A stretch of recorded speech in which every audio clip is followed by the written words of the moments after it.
Hola, ¿qué tal amigos? ¿Cómo están? Soy su amigo Juan Carlos Oliva. Muy bienvenidos a una emisión más de Conexiones aquí desde Careza Café, a un costado del Teatro de La Paz, donde usted puede venir a disfrutar la mejor comida internacional nacional.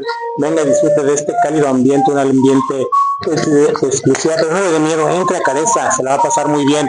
Es una galería con las obras pues de artistas potosinos muy reconocidos y de otros artistas nacionales también con mucho prestigio. Venga, disfrute de su galería, coma rico y aparte qué mejor lugar que en Careza, a un costado del Teatro de La Paz, un restaurante que trae, pues ese restaurante del teatro literalmente, ¿no? La cafetería del teatro convertida en restaurante para que usted como público venga, no es necesario que venga al teatro a una función, simplemente véngase a Careza, a un costado del Teatro de La Paz, encontrar la puerta abierta, pase usted y disfrute de la mejor comida nacional e internacional. Y pues bueno, pasamos a nuestro programa y hay que felicitar, pues antes de presentarlos, a otros amigos de redes sociales que siempre nos están al pendiente de nosotros y luego dicen que ya ni los pelos, no, sí. Muchas gracias a YouTube, a Instagram, a TikTok, a X, la letra, y pues a todos los que nos siguen, a todos nuestros amigos de los grupos que nos siguen, de los barrios, de toda esta gente que Viernes con Viernes está. Recuerden que este programa lo grabamos en vivo para que usted lo vea posteriormente en la comida de su casa, donde usted quiera ver. Y bueno, ahora sí, pues presento a mis compañeros. Consuelo Araiza, ¿cómo estás? Hola, muy buenas noches. Aquí desde Careza les damos la cordial bienvenida a Conexiones. Fue Alba Márquez. Saludos a todos, bienvenidos y pues, listos para toda la información que tenemos el día de hoy. Exactamente, hoy tenemos un invitado muy conocedor, una persona muy enterada en diferentes ámbitos en San Luis Potosí, muy reconocido en esta capital potosina, el ingeniero Agustín de la Rosa Charcas. Con él tenemos un tema muy importante, muy actual, que es la nueva ley de aguas, ¿sí? Es un tema que ha despertado mucha inquietud porque pues ha movido ahora sí las aguas y de los campesinos, de los agricultores, de muchísima gente que se me inmersa en esta nueva ley, que se dice que fue engañada, que le prometieron una cosa, ahora sí le dieron gato por liebre. El tema aquí es de que anteriormente el campesino, las tierras de los campesinos eran hectáreas por familia, ¿no?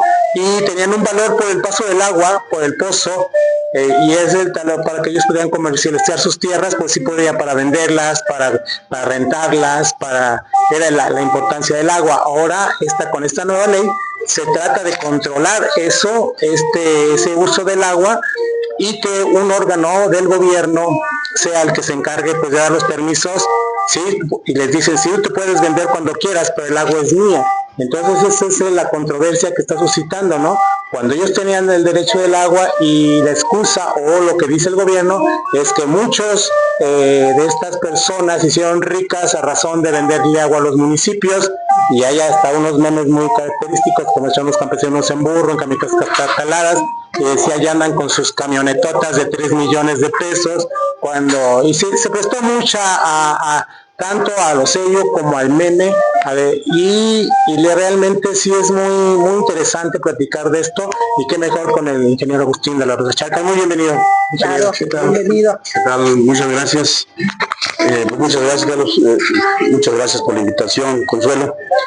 Sí, en efecto, el debate que se ha venido generando en los últimos, diríamos, el último mes ha subido de intensidad hasta que finalmente, pues el día de ayer fue aprobado en la Cámara de Senadores. Una ley que salió con mucha rapidez. Me parece que es uno de los temas de la mayor relevancia para el país, el tema del agua. Y a mí sí me gustaría, si ustedes me lo permiten, generar un contexto en donde podríamos entender la relevancia y la importancia de este tema, ¿no? Porque evidentemente, bueno, pues el tema del agua es un tema que tiene implicaciones de carácter político, de carácter ideológico, es decir, estamos hablando de un tema que te genera un proyecto de nación. Y nosotros recordamos, por ejemplo, cómo en la época de que ya se empezaba a generar un cambio en la cultura o en la dinámica ideológica desde el aparato de Estado, el Partido Único, con José López Portillo, se empezaron a gestar movimientos en el modelo económico que ya te generaba una perspectiva que se venía a establecer y que de hecho se estableció, porque todos recordamos que con José López Portillo, aparte de esa frivolidad y profunda corrupción en ese gobierno, pues se petrolizó la economía, es decir, se cambió la política petrolera cuando el país producía el petróleo que consumía, no producía petróleo para vender al extranjero. López Portillo cambió esa política, pero al mismo tiempo se generó las primeras cartas de intención con el Fondo Monetario Internacional, que esto no es otra cosa más que los lineamientos de Washington. Eso es el gran capital. Entonces, ahí empezó ya a gestarse un cambio y dentro del aparato político del Estado, es decir, el Partido Único, empezó a darse una lucha muy fuerte. Una lucha en la que la llamada izquierda dentro del PRI, los que eran portadores del nacionalismo revolucionario, pues perdieron la batalla interna y fueron finalmente expulsados del partido. Fue cuando emerge la corriente democrática y cuando Cuauhtémoc Cárdenas va a la lucha por la presidencia de la República, la gana, pero no es reconocido. Entonces, el gobierno, la política neoliberal, diría yo, empieza a gestarse con José López Portillo, pero con toda la fuerza ya, entra con Miguel de la Madrid Hurtado en 1982. Es cuando empieza una política privatizadora, es decir, empiezan a vender los bienes de la nación al capital privado. Y ahí es donde se empieza a cambiar todo el sistema económico, empieza a profundizarse las políticas que van a priorizar la ganancia, la utilidad del mercado. Y Miguel de la Madrid vendió patrimonio de la nación, 155 empresas. Llega Carlos Salinas de Gortari por el fraude y vende 390 empresas. Pero Carlos Salinas de Gortari profundiza de manera muy importante toda la política económica y empieza a hacer reformas que son dictadas desde Washington y son acatadas y implementadas en nuestro país, porque no nos olvidemos que en el 88 es cuando toda la... estaba de presidente en esa época en Estados Unidos, en los 80, George Bush padre.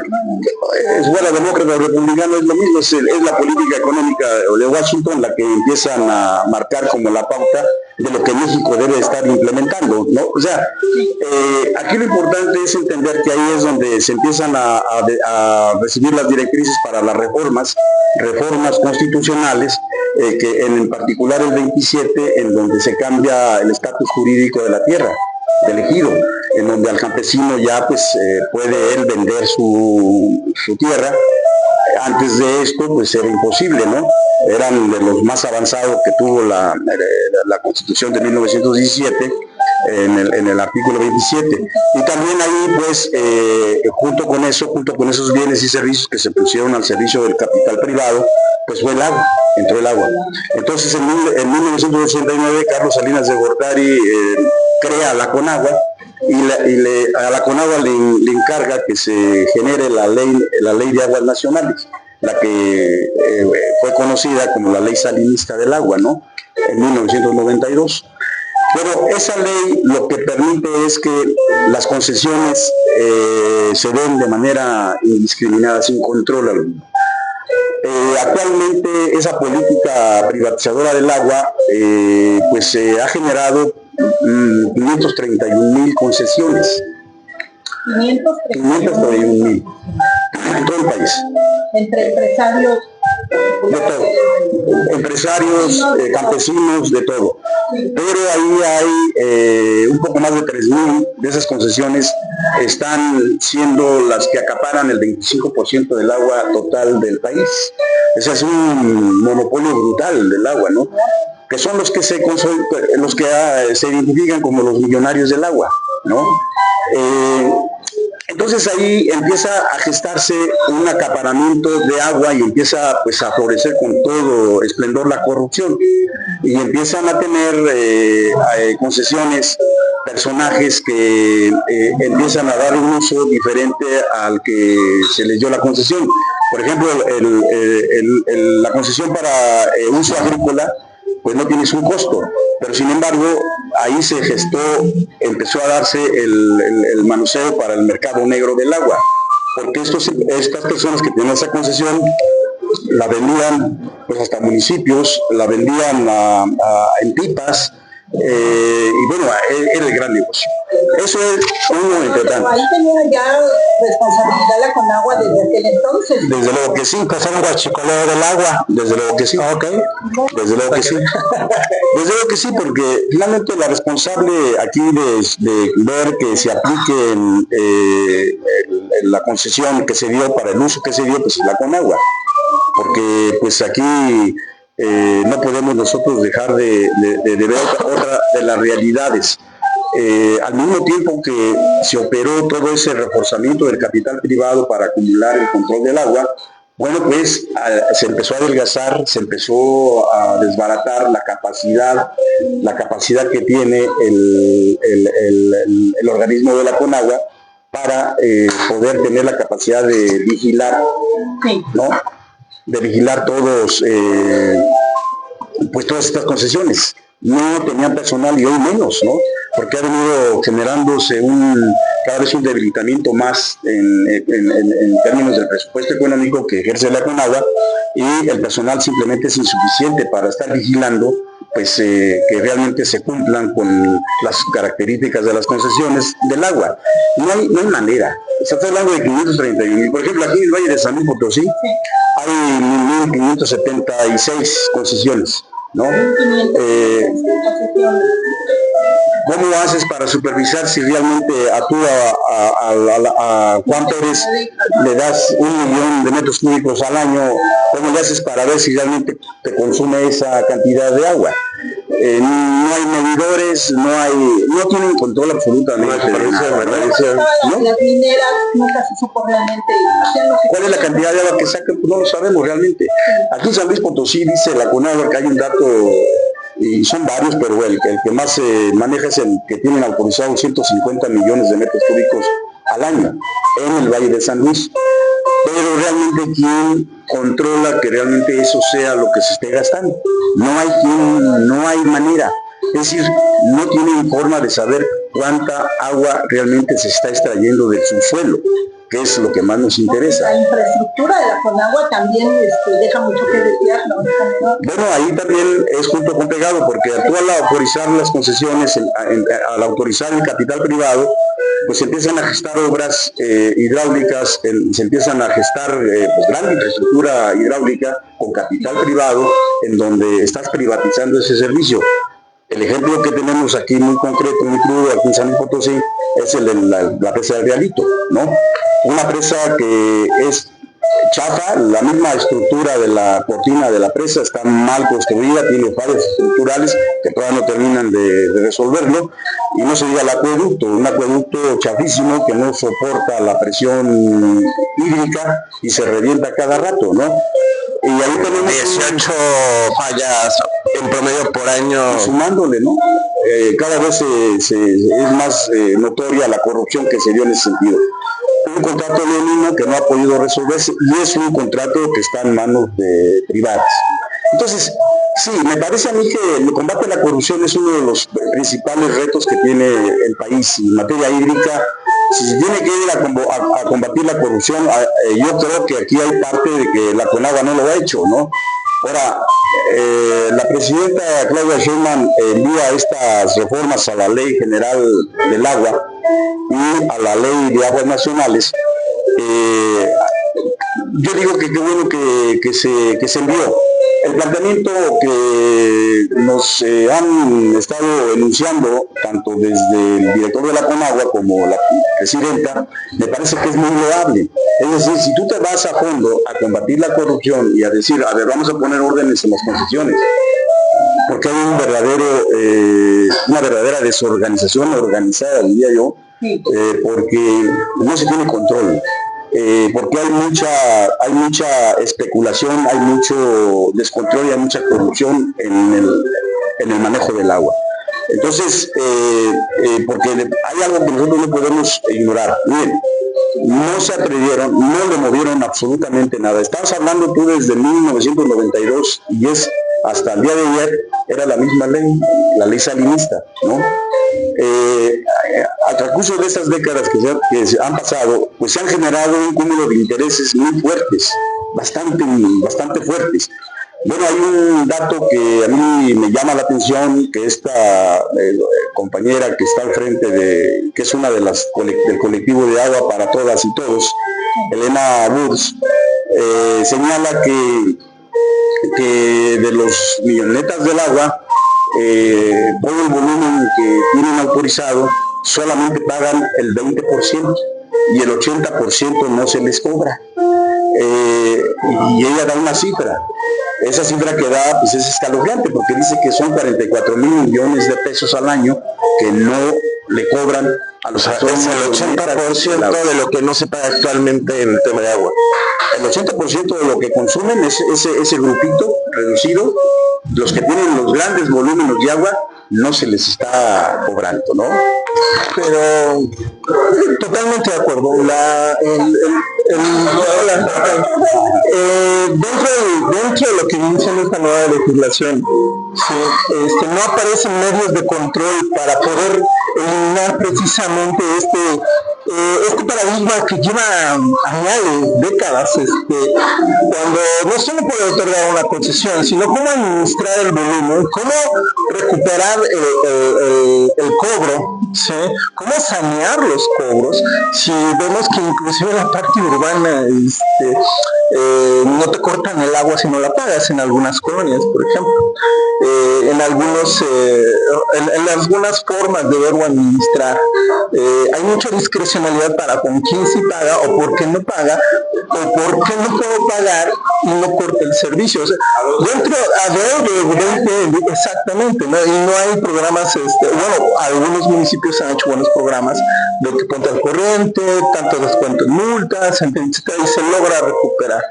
Una de las partes que mencionaba la Unión Campesina era de que si ellos hacen sus inversiones, ¿sí?, no se niegan a hacer un pago correspondiente, pero no hay con quién o cómo llevar el medidor, cómo llevar la cuenta, cómo llevar la administración propia, cuántos litros, como bien lo describió anteriormente. Hubiese sido más factible dentro del ordenamiento de la ley establecer primero cuáles vendrían siendo bien los mecanismos de cobro, cuotas, medidores autorizados, tanteos, porque en los años 70-80 se utilizaba tanteos y horarios, ¿sí?, en las cuales llegaban y cerraban la llave a tales horas, o existía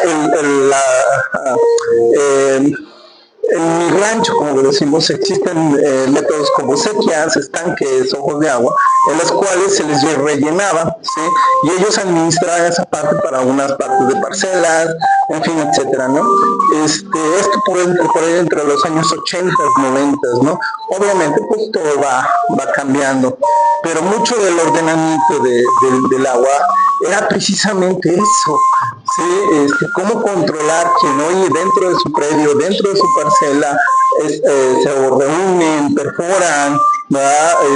Socavan el agua del manto acuífero, cuál es la capacidad del manto acuífero, cuáles vienen siendo los medios de control para el manto acuífero y sobre todo en la parte de lluvia, cuáles vienen siendo las formas operativas para poder reabastecer el manto acuífero. Yo creo que hay muchos puntos, hay muchas áreas que hubiese sido una oportunidad dorada para poder llegar al término y control de esto, porque efectivamente hay mucho descontrol, hay cientos de concesionarios, ¿verdad?, que de una u otra forma son necesarios, ¿sí? Los municipales decían, es que cómo le corto el agua si es un derecho humano, y en esa parte lo tomaban para no hacer el cobro, pero es un terreno o un área de nadie cuando se menciona la parte del derecho humano, ¿sí? Entonces dentro de esa disyuntiva entre la ley y el deber, sí, y entre quiero pagar pero no sé cuánto, el que debo de pagar pero no quiero, Sí, hay un gran descontrol porque yo creo que podría haber puesto primero orden en esta parte o que la ley contemplara los mecanismos de control más claros, más efectivos, no para negar el derecho al agua a nadie, sino para tener un control y una verdadera distribución y sobre todo, ¿verdad? Veíamos el ejemplo del Estado de México, donde ahí había unos pozos y llegaron y les cortaron porque era el negocio de los piperos, bien decían, ¿no? Que ellos llegaban y abastecían al Valle de Chalco, ¿sí? Entonces vino y el descontrol de que la gente se quedó sin agua porque trataron de poner en control a los piperos, ¿sí? Generando el desabasto a las personas del Estado de México en esta sección, pero porque los piperos no pagaban lo correspondiente por el lado de la pipa y el uso y control del pozo no tenía orden. Y es más, ni siquiera sabía la calidad real del agua con la cual estaban distribuyendo. Creo que esos mecanismos en esas partes del control, poner el pozo en orden, generar a lo mejor en esa área del pozo, pues la correspondiente a la planta de tratamiento, el saneamiento que debería tener, las verdaderas control de válvulas que debería tener, que los piperos sigan repartiendo con el precio establecido, con los horarios determinados, con las cantidades descritas, pero dentro del populismo y dentro de la forma y la distribución se pierde realmente el propósito, que es loable, perfecto, sí, pero carece mucho de los mecanismos medios de control para que pueda ser realmente efectivo. No, primero, aquí lo que creo que es pertinente poner sobre la base del tema, el fondo de esto, es que Carlos Salinas de Gortari y Miguel de la Madrid, en particular Carlos Salinas de Gortari, cambian el concepto de manera radical. Al agua ya la conceptúan en términos de ley como una mercancía. Y ahí empieza esto a tener un giro. Empiezas tú a privilegiar el asunto de la utilidad, y mira que estás hablando desde el 81, no, 82, pero con el tema del agua desde 92, que es 1992, cuando se implementa esta ley y empieza a aplicarse. Entonces ahí empieza esa concentración masiva de agua en unas cuantas personas. Te decía, si hablamos de un universo de 531,000 concesiones que se han otorgado, 3,000 de estas las concentra un grupito, pero un grupito económicamente muy poderoso. Ahí hablas de empresas como Lala, hablas de los grandes tiburones que tienen concesionado millones y millones de metros cúbicos. Ahí es donde empieza esto a generarse una diferencia cuando tú tenías el agua como un bien público. Entonces, cuando esto se pierde, se empieza a descomponer todo porque empiezas tú a tener la ley del mercado y el agua entra en eso.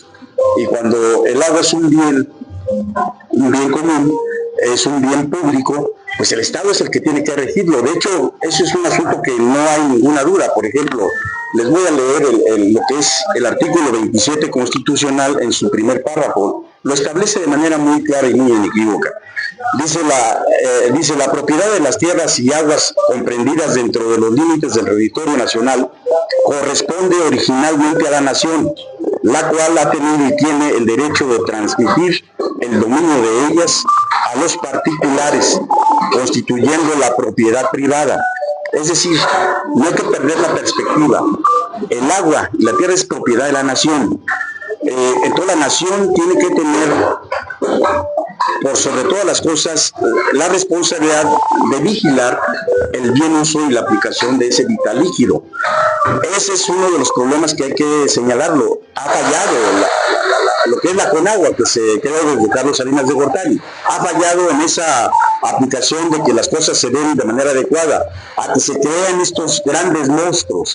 Pero no lo puedes hacer porque la ley te lo permitía. Y la connivencia del poder permitió que toda esa corrupción empezara a echar raíces tan profundas, pues que tenemos un desastre hídrico en el país. Y la verdad es que va a costarle al Estado mexicano a que tú tengas, por ejemplo, las condiciones que tengas como derecho humano del agua. Ya está como una obligación constitucional o un derecho constitucional, pero de eso a que realmente se cumpla lo que debe de ser un agua como te lo marca, en los términos que te lo marca la Constitución, mira que va a pasar mucho tiempo. ¿Qué te puedo decir? ¿Por qué razón ahorita en San Luis Potosí, en particular, para poner un ejemplo que nos sirva, porque esto se repite en todo el país? Aquí en nuestro valle de San Luis Potosí, donde hay 1.200.000 habitantes, con el censo del INEGI del 20, ¿no? Tenemos nosotros una red de agua potable que tiene un 40 o 50% dañada. Es decir, nos dicen que se tira el agua que Interapas mete a la red, ¿no? Entonces, ¿de qué estás hablando? Si tú me dices que metes tú 122 millones de metros cúbicos, eso dice Interapas, que metes 122 millones de metros cúbicos a la red, pues se te escapa, lo tiras, 61 millones de metros cúbicos se pierden. Entonces hay un mundo de agua. ¿Y ese mundo de agua qué significa? Por ejemplo, si tú le haces caso a la Organización Mundial de la Salud, que te recomienda que el agua óptimo para que no se desperdicie tanto sean 100 litros diarios por persona, ¿no? Pues estás hablando de que esa cantidad de agua que tú tiras, que el Estado tira, pues son para 1.600.000 personas, ¿no? Estás hablando de un punto en donde la falta de recursos económicos, la falta de mantenimiento, ha permitido que ese desastre tengamos. Y ese desastre lo tenemos en todo el país. Y estás hablando también que tienes un agua que no es apta para el consumo humano. Está contaminada, ¿no? Entonces estamos hablando y empezamos a hablar de esos fenómenos que han venido, que el Estado mismo ha estado permitiendo y ha generado, pues que tengamos un desastre en materia hídrica, ¿no? Y en materia, no se diga, del consumo humano. Tú deberías de abrir el grifo de tu llave y tomar agua directamente de ahí. ¿Por qué no lo haces? Porque te enfermas, ¿no? Como en otros países. Sí. Vamos, yo te quiero hacer una pregunta. ¿Qué va a pasar ahora con los empresarios, con los pequeños empresarios que se opongan a toda esta parte? Seguramente conociendo el nuevo sistema va a haber opresión, va a haber vulnerabilidad, va a haber encarcelados.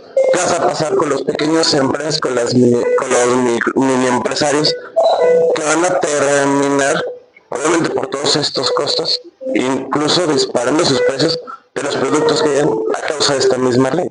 ¿Cómo lo ves desde tu apreciación? Yo creo que ahí hay que analizar bien, apenas la acaban de aprobar, hay que analizar bien el contenido, el detalle de la ley, cómo quedaron. Yo lo que te podría decir es que hay organismos sociales, de gente muy calificada, que tiene lustros analizando y haciendo propuestas para la mejor distribución del agua en nuestro país.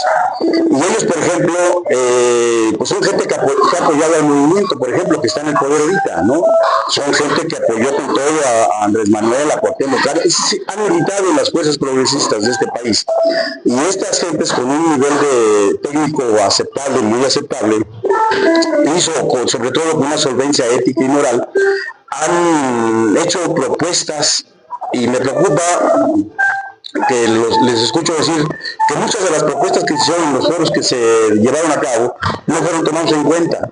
Me preocupa a mí eso, y me preocupa también que sostengan que se hicieron unos parchecitos a la ley salinista y que la ley salinista sigue siendo la que va a prevalecer, pero también sostienen que la lucha tiene que seguir, que se tiene que seguir generando una mayor conciencia en la gente. Yo creo que dentro de las protestas que se dieron, pues qué bueno que se dieron, no sean cual sea la motivación que hayan tenido. No dudo ni tantito que muchas de esas propuestas son las que vean afectado en sus intereses esos monopolios que han logrado acumular en el agua. Yo pienso que aquí, por razones de congruencia, el gobierno de la República tendrá que garantizar que al campesino, al pequeño propietario, debe de tener garantizado el uso del agua. No puede haber un gobierno, no lo va a haber, yo estoy seguro, no lo ha habido hasta ahorita, un gobierno que genere prácticas de represión, ¿no?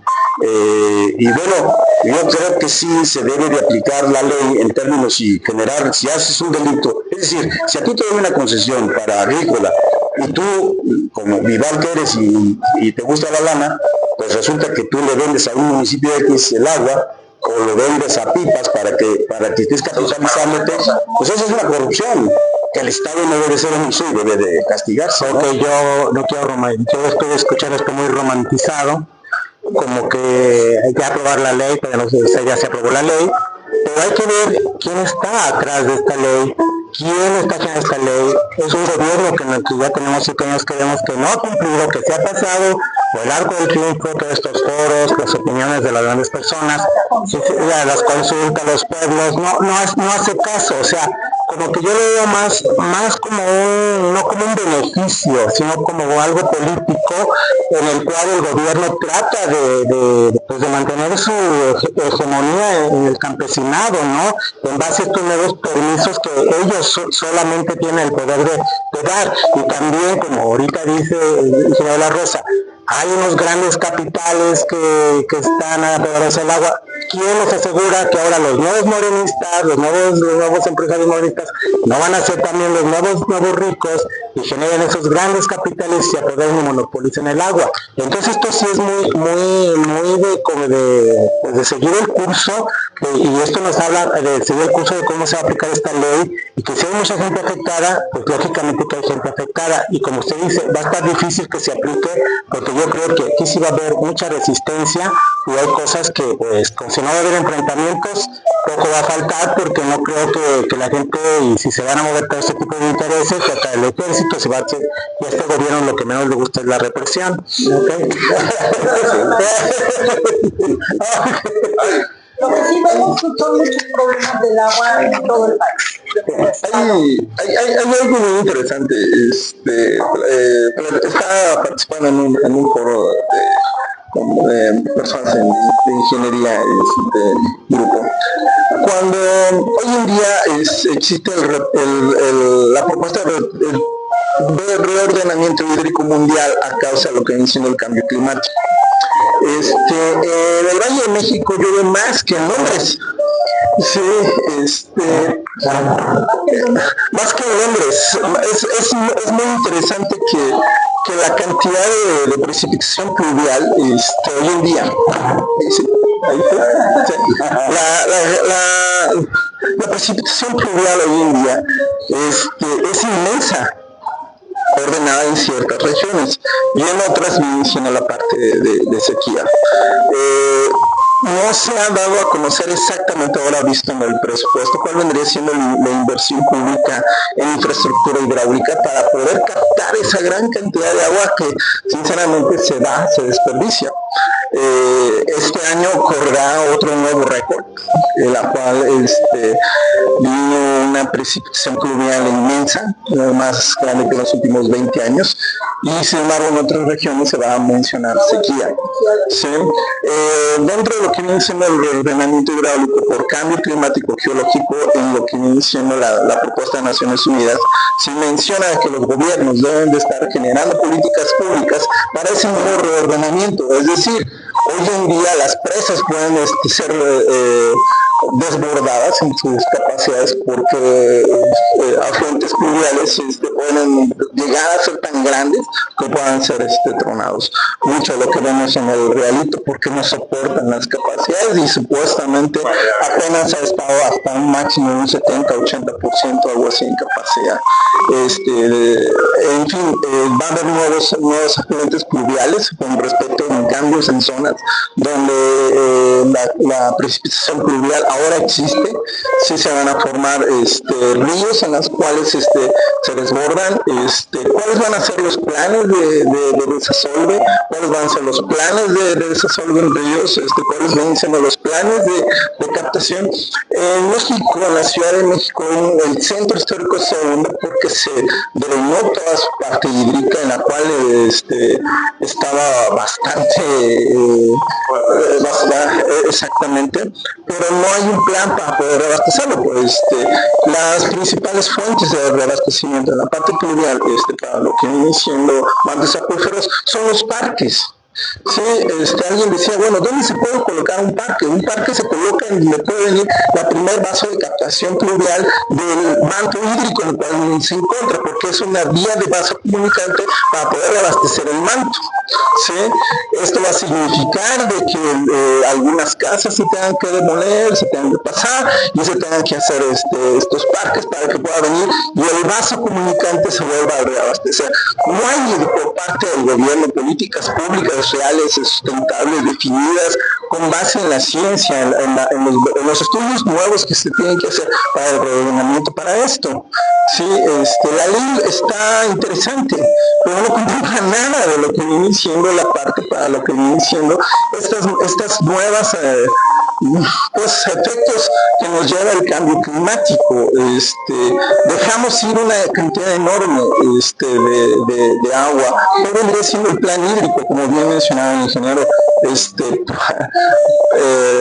aquí en el centro, me imagino cuántas tuberías abiertas están con tantas fugas, ¿no? ¿Cuál vendría siendo el costo de infraestructura para segmentar y ir proponiendo? En algunos estados podrán observar de agua en alguna sección en la cual llega y abastece el tanque y están construidos para la sección ecológica, para no generar ramales tan grandes por el índice de fragilidad y el control de presión. Es decir, si hoy tienes un banco de bombas, ¿sí? Y las primeras presiones que pueden romper la tubería se calcula con base a una cantidad poblacional y después viene el siguiente banco de bombas y después el siguiente banco de bombas. Para abastecer ese banco de bombas se genera el tanque de almacenamiento de agua o la cisterna de contención de agua. En fin, puedo darles una disertación bastante extensa del repartimiento hídrico. Sí, para el control preciso, pero que viene siendo el mantenimiento de los condiciones. Pero la Conagua no tiene suficiente presupuesto. ¿Cuáles vienen siendo las obras públicas que se van a determinar el crecimiento? Los ordenamientos habitacionales tienden a expandirse, ¿sí? Pero solamente generan casas. Pero ¿cuál viene siendo su plan de abastecimiento hídrico para esta sección? ¿Dónde están las plantas de tratamiento? ¿Dónde están las secciones autorizadas? O sea, al final del día, alguien aprobó una concesión, alguien hizo un estudio para esta concesión, alguien puede llegar y tener ese asesoramiento porque hay una unidad, hay una oportunidad de negocio. ¿Por qué no se regulariza esa oportunidad de negocio? Yo no veo a Lala como un malo de la película, una cantidad tan grande, sí, pero tiene una cantidad tan grande de impuestos, ventas, entonces, que también son de que llegan a las arcas públicas. ¿Sí? Entonces yo no veo por qué no el gobierno se sienta con ese poderío, porque no hay una empresa más grande que el Estado, con ese poderoso empresario, llegan a ordenamientos claros que nos permiten seguir manejando el negocio, pero que también le permite tener buenas al final de cuentas todo es política, todo las decisiones deberían haber sido parte de la mesa. Muy bien, ingeniero. Pues ya tenemos poco tiempo, pero para sintetizar el tema y quedar en concreto los puntos principales de su reflexión en torno a esta ley. Bueno, el reto de aquí en adelante es de que se ataque frontalmente pues todos esos vicios que han generado la grave problemática hídrica que tenemos. Sí. Y es muy delicada. Se alimentó desde el poder durante más de 3 décadas una corrupción que generó ese acaparamiento del agua, esa mala distribución del agua, esa desigual distribución del agua, y el Estado debe de poner orden, es su obligación constitucional para que eso ya camine lo más ordenadamente posible. Desde esa perspectiva el reto es del tamaño gigantesco, porque el problema que tenemos nosotros, las grandes ciudades, todo el país, es que tenemos un recurso hídrico escaso y contaminado. Cada vez tenemos menos disponibilidad de agua en nuestros almacenamientos de acuíferos. Hay una sobreexplotación en todos los acuíferos del país. ¿Qué porcentaje aproximadamente llega a haber en el elemento acuífero que nos quede? El de aquí de San Luis, sí, ¿algún porcentaje de agua? Bueno, estamos hablando de que en los últimos 30 años el nivel del espejo hídrico del acuífero profundo, del que se suministra el 80-90% de la población del Valle de San Luis, ha disminuido 150 metros lineales. Cada año disminuye el nivel del espejo hídrico de 3 a 5 metros. Por cada 2 metros cúbicos de agua que sacas del acuífero profundo solamente se recarga uno. Esos son datos de la Conagua. Yo lo veo con mucha desconfianza, pero porque yo creo que es más la cantidad de agua que se está extrayendo, porque no tienen control. No saben exactamente cuánto se está extrayendo. Y esto que pasa aquí, pasa en todo el país. Entonces, tienes, por ejemplo, dentro de nuestro sistema de los acuíferos que tenemos aquí en el Valle de San Luis, dos. El llamado acuífero libre o somero tiene un volumen medible de 1.500 millones de metros cúbicos. Y toda esa cantidad de agua está contaminada de metales pesados. Desde que la ciudad se fundó, se empezó a contaminar. Entonces, no se ha aplicado ningún presupuesto para estar rehabilitando esa agua. Una de las grandes inversiones que se tiene que hacer es tener las plantas necesarias para estar limpiando el agua que la ciudad usa. Hay 23 plantas tratadoras en el Valle de San Luis. Solamente 7 están utilizando el SEA y el Interapas. De esa agua que expulsamos al año, 150 millones de metros cúbicos de aguas residuales, solamente se trata el 23%. Estamos hablando de una cuestión de salud pública y esto se da en todo el país. O sea, el reto del Estado es enorme, pero también de la sociedad. Entonces, yo pienso que esto de la ley que se acaba de implementar lleva a ese propósito, pero yo pienso que la sociedad debe ser vigilante permanente. No podemos nosotros darle un cheque en blanco a nadie. Si no cumple, hay que exigir que cumpla. No se tomaron en cuenta las comunidades indígenas, no se consultaron. Hay muchos detalles que hay que estar viendo. Entonces, esas gentes y toda la sociedad en su conjunto debemos acostumbrarnos a una lucha permanente. Al gobierno, al poder que sea, el único vigilante es el pueblo. No debemos olvidar que el poder está en el pueblo. Si el pueblo se aparta, pues esto va a descomponerse. Sexenios van, trienios vienen, y sexenios también, y los problemas del agua que tenemos, pues no hay quien realmente los quiera solucionar. Así. En ningún gobierno hay. Es que nadie quiere problemas. Nadie quiere problemas. ¿Es para su conclusión y Oye, pues bueno, muy interesante. La última palabra la tiene usted, ya saben. Y esta ley, y hay que estarla, hay que checarla, hay que verla, ya saben, como dije, estoy de acuerdo con el ingeniero. El pueblo somos los únicos, y no importa quién esté en el poder, mientras somos exigentes y estemos al pendiente de todo, y también hay que adentrarnos en la política, porque no podemos dejar de darle un cheque en blanco a cualquier persona que se diga que es político y ama al pueblo. Eso no, señores, nosotros somos los responsables de lo que nos pase en nuestro país.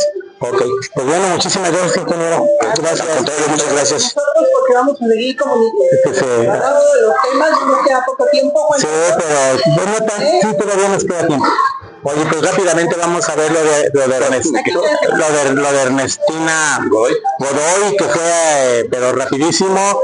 Le echan de así rápido al señor Jesús Manero, como me lo amenazan, le dicen, no te podemos, allá Adán Augusto, sí se llama así, señor, pues se hace operador político, pero rapidísimo, se pone de acuerdo con la presidenta, corren y ponen a una persona del ala dura de Morena, que nosotros sabemos que es Ernestina Godoy. Oye, así es de que hay que privatizar, esa era cuando yo la conocí, pero ahora quién sabe, a lo mejor ya cambió. A ver, Juan Carlos, si hay que y cuando ya todo el mundo sabíamos que venía Ernestina Godoy, hacen un show, me tocó primero arriba de 40 nominaciones. Hay que cumplir con una convocatoria, ¿no? Sí, siempre para lo sabemos, pero claro. el show para jugar con la gente, pues ya sabíamos que iba a pasar, ¿no? Sí. Primero 40, 10, en esos días estaba Ernestina Godoy, en la terna Ernestina Godoy y quedó Ernestina Godoy. O sea, Eso es lo grave de la situación. Como mencionaba el ingeniero en los estados salinistas, pues es regresar al viejo sistema. Cuando en la antigua procuraduría, quien designaba al procurador pues era el presidente, ¿no? Es exactamente lo mismo. Ahorita la designación la hace la presidenta a través de un show mediático para tratar de cumplir con la independencia, pues digamos la independencia entre gobierno y la Procuración de Justicia, ¿no? Cuando debería ser una fiscalía realmente autónoma. Aquí no va a tener nada autónoma, en lo absoluto, y quien diga eso, perdón, pero pues es lo más ingenuo del mundo. Pues sí, todo el mundo lo sabe. Mejor hubiera, con la mayoría tan aplastante que tiene, modificado nuevamente la ley y que dijeran de que el presidente va a designar al procurador de justicia y regresa a la procuraduría y se acabó y nos ahorramos todo ese circo, el gasto y todo eso, ¿no? Bueno, pero al final yo pienso, es una opinión muy personal, por favor no odien a la opinión, el mensajero nada más, ¿no? Yo creo que es, como bien menciona aquí, lo que radica en el pueblo, pues es tomarle el pelo al pueblo, realmente, ¿no? Sí, realmente no creo yo que a estas alturas alguien realmente lo compre, ni ellos mismos. Y al final lo que sucede también algo muy penoso, de que inmediatamente pasa al Senado de la República, el Senado de la República no le mueve absolutamente nada, ni mucho menos. O sea, no hay nada, o sea, no existe, efectivamente, ¿no? Pues bien decían por ahí, ¿no? O lo destituyeron porque no hacía su trabajo, o lo destituyeron porque estaba haciendo su trabajo. Lo que fue, señor. Pues le damos un embajado y el señor hace Bueno, pero tampoco fue muy buen fiscal Hertz. No fue muy buen fiscal Hertz. Bueno, sí, bueno, no podemos llegar que fue un mal fiscal, pero el que llega un fiscal muy radical. Espero que le sirva a la presidenta para que tome las riendas de la fiscalía, pero no en favor de un grupo de personas que las dejen impunes, como a ella, a Ernestina Godoy, que tapó lo de la línea 12 del metro, de los 26 muertos, amparó a muchísima gente afines al régimen. Sí. Bueno, exactamente, y a muchísima otra gente. Y bueno, y el cártel inmobiliario, que entre comillas, que todavía no se les comprueba nada, pero que le ha servido muchísimo a Morena para estarlo, y no somos panistas, amigos. Sí, como son, sí. No es lo mismo una alcaldía que la jefa de gobierno. Exactamente.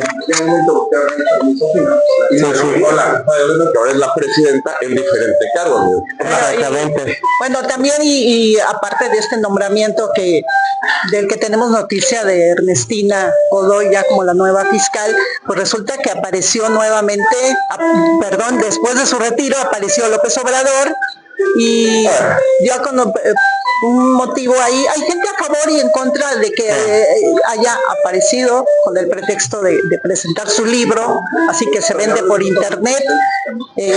Algunos panistas como Federico Dorin, pues aquí dijeron a los medios y como proceso, pues que lo que diga el señor ya es totalmente intrascendente, es un ex presidente, nada que ver ya con lo que haga, y sin embargo otro panista, Raúl Torres Guerrero, también le pidió a López Obrador pues recular en sus intenciones de hacer alguna gira, porque dice que debe de armar muy bien qué tipo de explicaciones va a dar cuando le reclamen las fechorías de sus hijos, ¿no? Y las personas que han perdido la vida por la inseguridad y tantas otras cosas que le pudieran reclamar. Aparece con un personaje que dijo que él se iba de la vida política, un López Obrador. Dijo en qué momento pudiera regresar, pero... Y de repente escribe un libro, o le dictan un libro, o dicta un libro, alguien se lo escribe, y ahora va a dar la gira. No, o sea, ya regreso. No, ella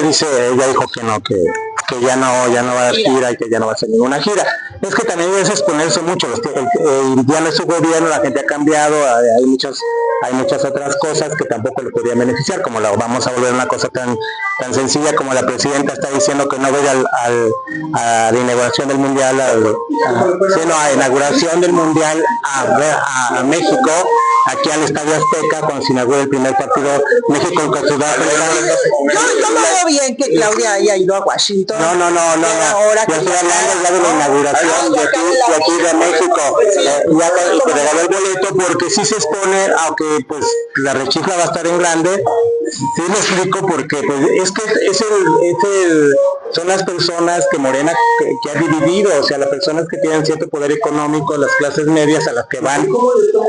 Sí, exactamente, simplemente la rechifla, o sea, es la división que han creado entre ricos, pobres, de empresarios inteligentes, incapaces, o sea, esa división es la que se está marcando y se está viendo en las calles, o sea, esa división tan grande que hicieron del país, eso de que fifís y lo que hizo el señor López Obrador, que fue terrible, sí, conservadores y liberales, o sea, cosas que ya vienen que revivió cosas de otras épocas, de otros tiempos, ahora hasta el porfiriato, hasta el siglo XXI, yo creo que ya, o sea, son o traer historias del pasado, o estarse agarrando de anteriores presidentes, cuando tú contratas, o porque somos pueblo y contratas a una persona para que te resuelva tus problemas, no para que te recuerde que el gerente anterior tuvo la culpa de todo lo que te pasa, ¿no? Si no, tú te ofreciste, dijiste que eras el mejor candidato, que era la persona idónea para que nosotros votáramos por ti, que tú nos ibas a sacar del hoyo en que nos encontramos, sino que nos ibas a meter a otro hoyo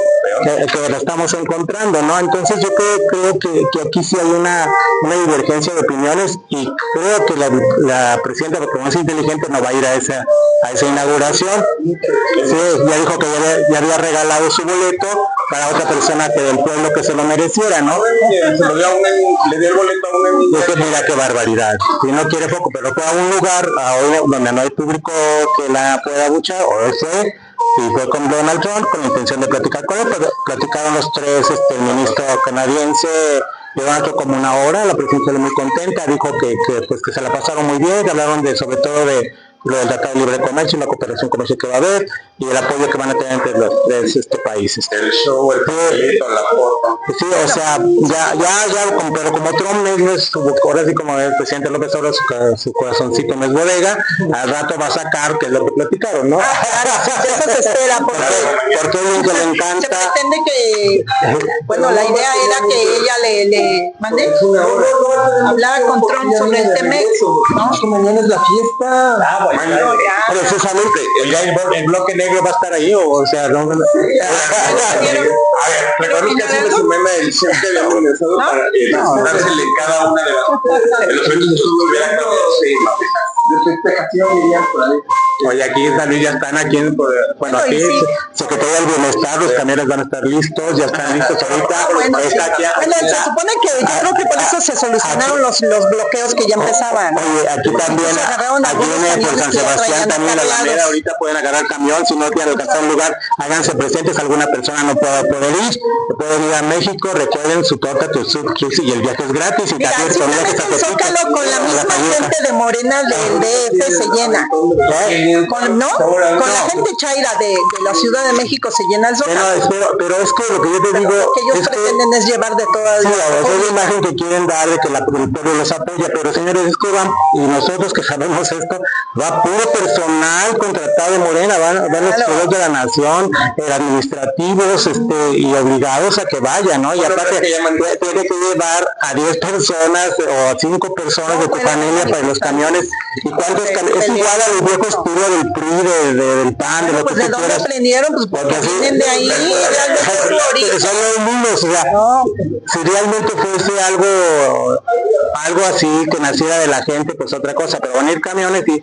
Mira, no digo que uno que otro sí sea... No, lógicamente hay gente que le gusta ir, o sea, es más el porcentaje de acarreados. Y que está muy consciente que le gusta y que cree en el proyecto, eso son, y muy LOL, pero la mayoría con la que se llena para asegurar el lleno, pues son servidores públicos, ¿sí?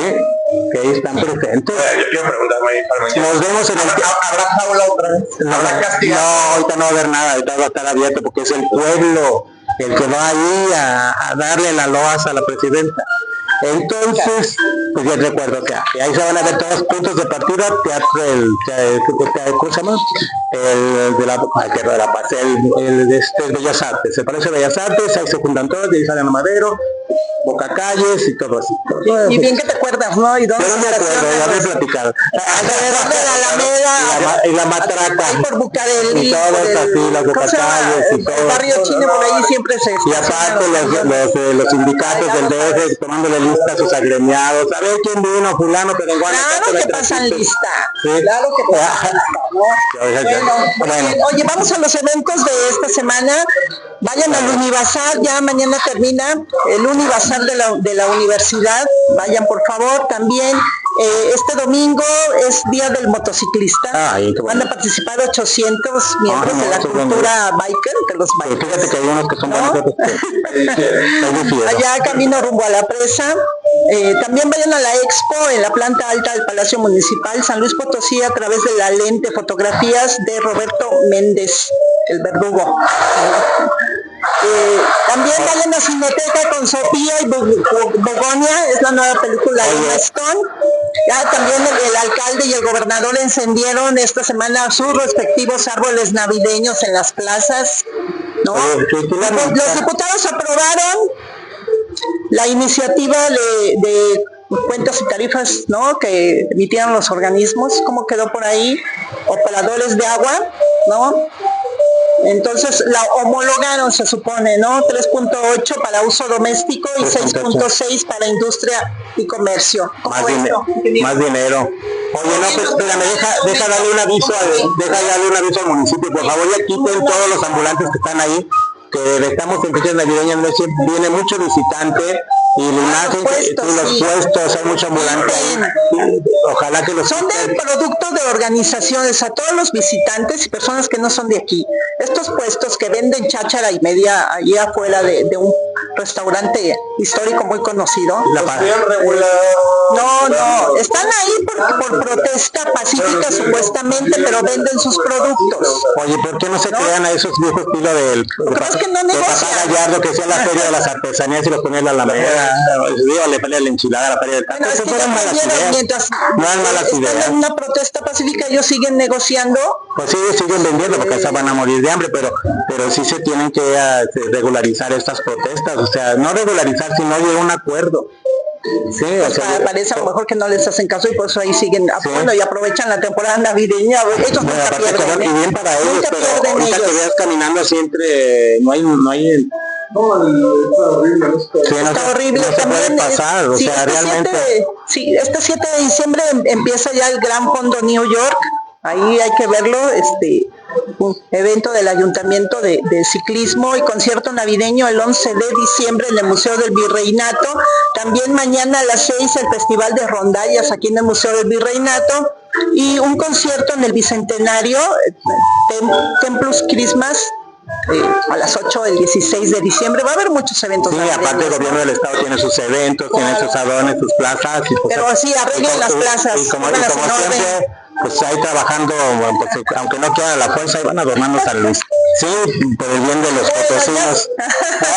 Antes de concluir también, vengan aquí a Cabeza a organizar su posada navideña. Está a las órdenes del restaurante para sus comidas y cenas navideñas. Oye, el señor de balcón en Potencia Cervantes, mira, actualice su teléfono, porque le quiero mandar stickers, y ya parece que tiene un modelito muy atrasadito, entonces, ¿cómo se llama nuestro amigo del balcón de Potosí? Dice que pasemos coreanistas, no somos coreanistas. Por favor, señor Cervantes, no ofenda. No somos porristas, simplemente hablamos de todos y cuando se les da hasta por la lengua. Pero porque cuando hacen las cosas que la gente que no están... No se enoje, crítica es un derecho a ejercer. Sí, aparte, y esperemos que todavía estemos a tiempo, porque quién sabe de aquí a mañana ya no nos... claro, somos... Son puntos de vista. Exactamente, pero como van las cosas... Lo que hacemos aquí es un género del periodismo, ¿no? Sí. Es el género de opinión. Nada, no se ataca a nadie, son opiniones, ¿no? Y muy particulares de cada uno de nosotros. la última opinión la tiene quien nos está viendo, o sea, no tiene... Además, lo invitamos, señor Cervantes, ¿cuándo viene aquí a participar? Sí, para que nos cuente Y vamos todas a las respetar historias su que opinión. tienen sin saber. Oye, sí. Muy bien. Bueno, pues bueno, ya, ¿qué más? Ay, yo dije algo local. Fíjate que en plan informativo sale la Comisión del Congreso del Estado hablando de lo que es los medicamentos una ley de, ¿cómo se llama? De medicinas y esto. Y estaba una señora con Carlos Arriola pues discutiendo, y ahí se da cuenta de cuando tú llegas de una manera tan improvisada a tener un puesto como el que tiene Carlos Arriola, diputado plurinominal, pues se aprende su discurso de propagandístico y quiere defender, y empieza con esto, a descalificar a la interlocutora que tiene enfrente.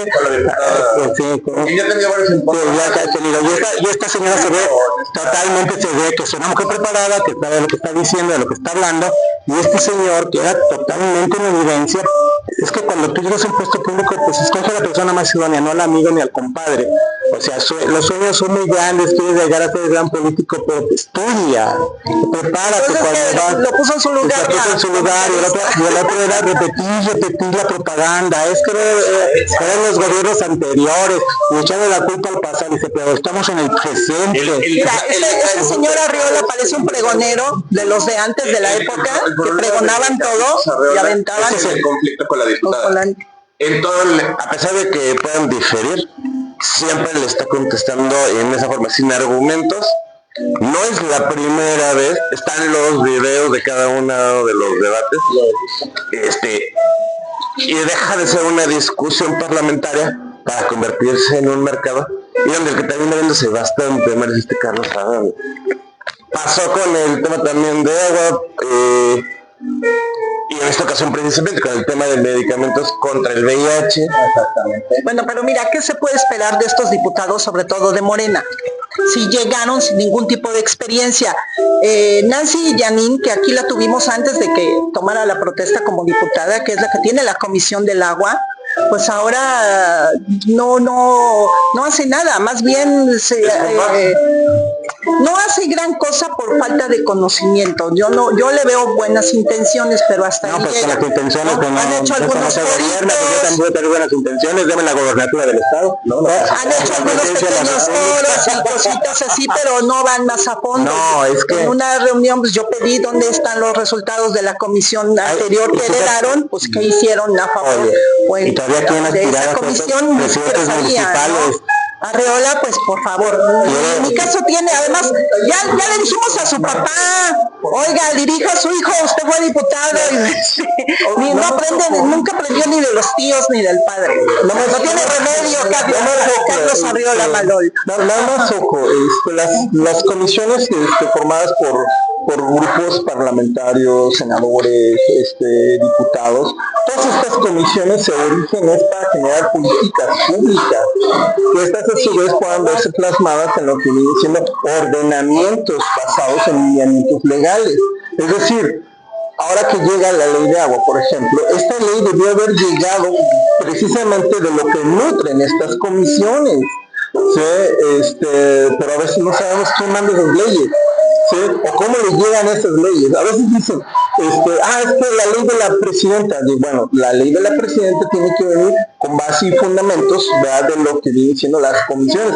Para eso se generan, son parte de. Entonces, si la diputada mencionada liderea una comisión, todos sus puntos, investigaciones, mesas, diálogos, en fin, están reunidos, se ponen con base a artículos y estos se llevan y se plasman en el proyecto legislativo. Este proyecto legislativo se va y se manda a los ordenamientos jurídicos, que son los que a su vez terminan haciendo el documento, que a su vez va con lo que viene siendo la presidenta, los senadores, ¿ya? Y ahí vienen las correcciones, ¿sí? Ahí vienen los nutrimientos. Que el trabajo de comisiones, aunque sean presidentes de esas comisiones, no tiene mucha sustancia ni sustento.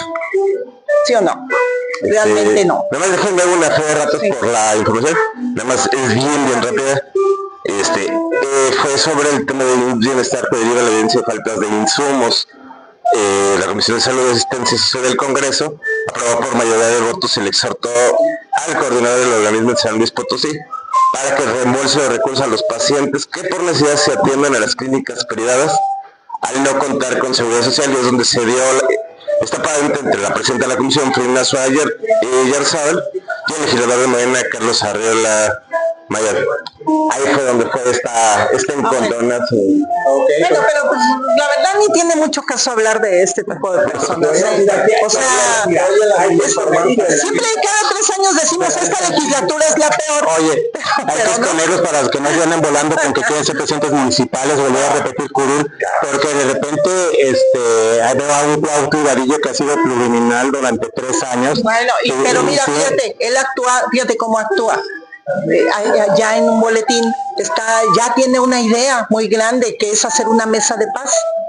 Y él se propone, dice que ya habló con el subsecretario de Seguridad Ciudadana, pues, Jorge Luis Rodríguez, para plantearle esto. Bueno, él quiere que en el Congreso del Estado mínimo, con autoridades de seguridad pública, quiere reflector, se haga por lo menos una mesa de paz. Y que lo organizó, y que lo entreviste, y que la gente vaya a ver. Con esto él ya encontró un motivo ¿Para qué? Tener reflectores. Sí, pues es lo que quiere reflector, o sea, sí, mesas de paz para qué. En el Congreso y todo, las cámaras apunten hacia él. ¿No? Si en lugar de mesas de diálogos hacemos mesas de acuerdo. Bueno, pues ve la diferencia de cómo trabajan, porque Arriola siempre trae su chalequito moral, su chalequito guinda, parece que está repartiendo volantes, siempre anda. Sí, a mí hasta se me hace una falta de respeto que en el pleno traiga su chaleco guinda con las palabras, o sea, yo pienso que de Morena. Se me hace hasta irrespetuoso que en el Congreso ande así, vestido de siervo de la nación. O ¿cómo le llaman? No, servidor de la nación. Servidor de la nación. Bueno, pues sí son siervos también, ¿no? Pero bueno. No, son servidores de la nación. No, les decían al principio, ya después ya se fue generalizando. Sí, porque siervos ya era como que les quedaba muy grande. Bueno, ya se supone que cuando se hacen legisladores están para servir a la ciudad. Oye, no, sí, pero seas tú del partido que seas. Ahora van a empezar, el Oliva me anda tirando, no. Es que hay que estudiar, amigo. Es que de veras hay que aprender. Cuando vas a un tema, a defender un tema, hay que empaparse, dile a tus asesores que te pasen pues una buena... Ya se le dijo. Una buena enciclopedia. No hacen caso. Sí, o sea, deja de eso, pero pues yo sí ando queriendo subir más alto, tengo que prepararme más. Lo mismo que dicen en la Ciudad de México. Un discurso. Pero sí hay que tener eso. Mira, trabajan media semana, o sea, casi hoy ya no se van de vacaciones, pero luego se van a su pueblo y se la pasan muchos en la Huasteca, luego vamos a ver las ausencias, pero mejor mira, Joel, vamos a pedir las iniciativas que llevan cada uno, ¿no? No, pero no creo que estamos en un meme. A ver, ponlo ahí, es el de... Me mandaron un montón de changuitos. Unos changuitos. Ya estamos en el Zócalo para apoyar a ANLO. Ay, bueno. Bueno, es que nuestro público también es muy diverso. Bueno, vamos a ver qué pasa también con la noticia de Donald Trump y Claudia Sheinbaum, que hicieron el sorteo del mundial, donde a Donald Trump le dieron un premio. Fíjate qué contradictorio, le dan el premio FIFA de la Paz por sus grandes avances de la paz en Gaza y todo, y luego dice que ya va a anunciar cómo se va a conformar el nuevo gobierno en Gaza. Ay, por Dios, un nombramiento totalmente contradictorio, ¿no? Completamente, y recibe muy orgulloso esto. Pero también sigue diciendo que él no asegura que ahora en época, durante el mundial no vaya a haber redadas contra migrantes. Él sigue diciendo que va a haber. No, él lo ve. Y ve cómo tiene Venezuela, ¿no? Tomando el espacio aéreo. Eso sí es muy contradictorio. Pero fíjate una cosa, aquí vemos el poder que tiene actualmente Donald Trump. Ha logrado volverse a poner en todo donde va, hasta caballos, pura sangre, desfiles, música, bueno, el gran circo a donde quiera que va. Y yo creo que ahí Claudia Sheinbaum ya no le no, pues yo creo que ya no se atrevió a hablarle, ¿no? Y decirle, oiga, vamos a ver la revisión del TEMEC. Él dijo, yo no voy a Las Vegas, que sea en tal lugar, y así hicieron el evento.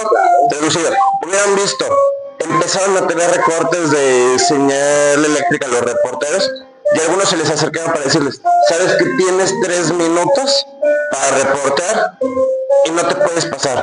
Si no, te vamos a cortar la señal. Entonces empezaron a bajarles la señal a algunos. Hay mucho control. La otra es un evento de fútbol que normalmente es un sorteo rápido, ágil, un show. Hizo show, llevó a los Village People, le dieron su amigo infantil le dio el reconocimiento. Village People. Bueno, fue un show para el señor Trump. Para los americanos que no les gusta el fútbol, el soccer,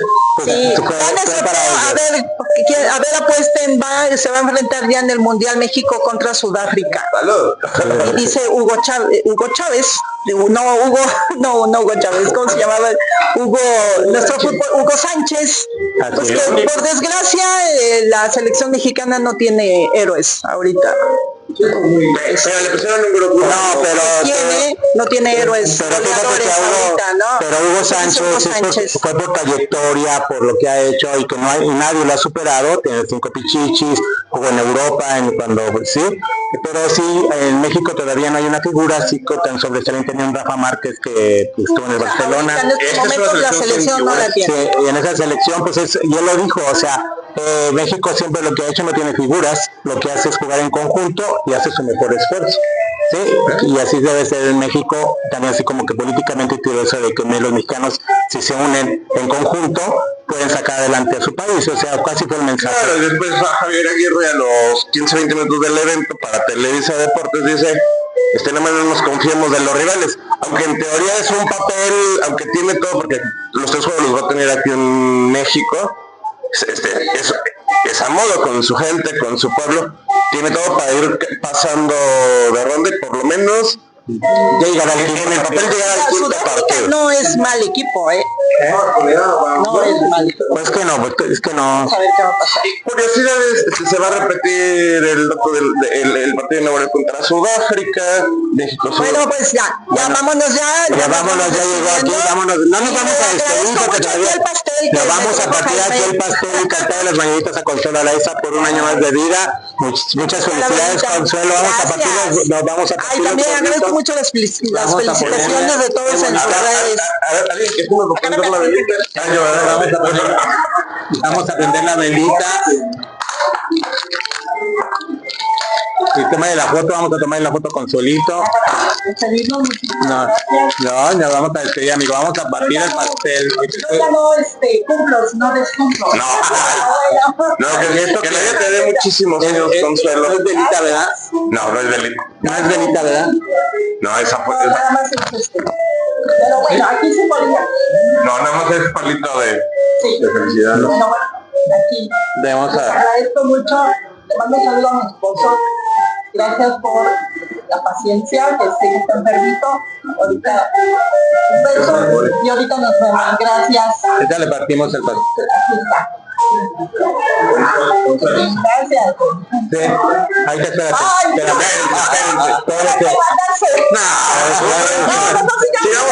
vamos a seguir hablando. Te dije que no se ha terminado, tú no te adelantas. Sí, no, pues tu marido ahorita que se aguante un ratito. Aguántate un ratito. Sí, muy bien. Gracias. A ver. No se les olvide que este 19 va a ser nuestro último programa, luego nos vamos de descanso unos días, ¿verdad? Y luego ya regresamos. Gracias. Vamos, nuestro último programa es el 19. Ya tenemos 2 programas, el del día 12 y el 19. Van a coronar estilo sureste también. Gracias. Eso. Pastelito, tómalo en tu manita. Felicidades, Consuelo. Felicidades. Vamos otra vez más, otra. Ahí está. Viene, porque está muy bien. Ahí está. Nacieron. Bueno, muy bien. Ahí está. Gracias. ¡Feliz cumpleaños! Muy amable. Ya ahora sí. Miren, aquí en Cabeza tienen la mejor atención. Vengan aquí, por Aquí favor, al abajo, restaurante. la cumpleañerita. ¿Listo? A ver, ayúdame. Teresa. ¿Ya? Ahí está. ¿Qué es? Video. Ahí está. Ahí está. Ahí está. Muchas gracias. Gracias a todos y nosotros nos vemos la próxima semana. Ya me Virgen de Guadalupe. Nos vemos. Hasta la vista. Adiós. No.